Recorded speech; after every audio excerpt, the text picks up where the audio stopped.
வந்தாங்களே 2 பேரும் இங்க வாங்க. இந்த வரேன்டா. சொல்லுடா. உட்காருங்க. ஏய் என் சின்ன மகன் ஒரு லெட்டர் போட்டுருக்கான். சோ அத அவங்க 2 பேத்தையும் காமிக்கணும்னா அவங்க 2 பேத்தையும் கூப்பிட்டுருக்கேன். அது என்ன தெரியுமா? அவன் வந்து 2 சோலை அனுப்பிருக்கானோ. அதான் அந்த லெட்டர் எழுதி அனுப்பிட்டு இருக்கான். 2 சோலையா? அதுவா என் மகனுக்கு கொஞ்சம் ஸ்பெல்லிங் மிஸ்டேக்கா எழுதுவான். அதுதான் சேலையை தான் அவன் சோலைன்னு எழுதிருக்கான்.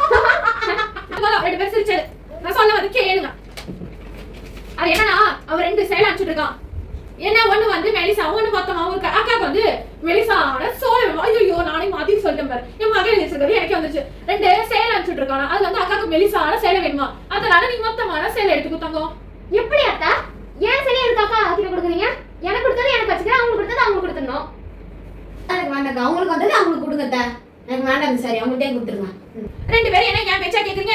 எனக்கு மேல பேசுறீங்க. என்னமோ பண்ணிட்டு போங்க. இந்த மாதிரி எனக்கு தெரியாது. சரிங்க அத்தா, இனிமே இந்த வேலை செய்யாதீங்க. அவங்க தான் அவங்க கிட்டே கொடுத்துருங்க.